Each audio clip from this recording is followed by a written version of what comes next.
चलिए यहाँ पे से जो है एक क्वेश्चन आपको और दिया हुआ है।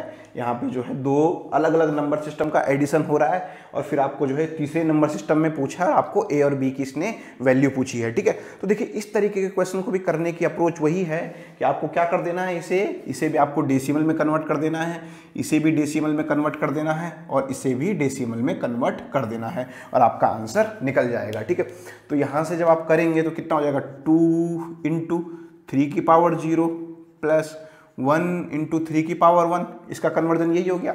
आप 0 से 1 की तरफ इस तरफ जाते हैं तो आप पावर इंक्रीज करते हुए जाते हैं, तो आपका ये कितना हो गया, आपका हो गया 2 प्लस ये आपका हो गया 3, तो आपका कितना हो गया, ये आपका हो गया 5 बेस 10 पे। ठीक है, डेसिमल पे। ठीक है, जनरली डेसिमल पे बेस नहीं लिखते हैं, मगर यहाँ पे समझने के लिए मैं आपको बेस लिखवा रहा हूँ बार बार। ठीक है, अब सिमिलरली इसके लिए आ जाइए, यहाँ पे क्या हो गया, सबसे पहले आप देखेंगे तो आपका हो गया 4 इंटू 5 की पावर 0 प्लस 3 इंटू 5 की पावर 1। ठीक है, तो आपका कितना हो गया है, ये आपका हो गया है 4 प्लस 5 5 3 15, तो आपका हो गया है 19। ठीक है, ये भी आपका किस में आ गया, ये भी आपका बेस 10 में आ गया है। अब आप दोनों का सेम बेस है तो आप उनको जोड़ सकते हो, तो जोड़ेंगे तो आप इसका कितना हो जाएगा, आपका हो जाएगा 24 एट द रेट किस पे, बेस 10 पे। ठीक है, अब आपको क्या करना है, आपको जो है इसको ए और बी की वैल्यू बतानी है। जब आप इसे जो है किस बेस पे ले गए हैं, 7 बेस पे ले गए हैं, तो कुछ नहीं, इस डेसिमल को आप क्या कर दीजिए, 7 बेस पे कन्वर्ट कर दीजिए।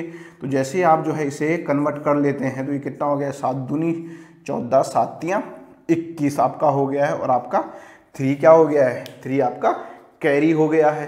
ठीक है, तो आप क्या कह सकते हैं, आपका हो गया है MSD, ये आपका हो गया है LSD, तो आपका ये कितना हो गया, आपका हो गया है 33 बेस 7 पे। ठीक है, तो इस तरीके से अगर आपके पास क्वेश्चन का फॉर्मेशन होता है तो आप जो है उसे क्या कर सकते हैं, आसानी से ऐसे कन्वर्जन करके आप इजीली निकाल सकते हैं। ठीक।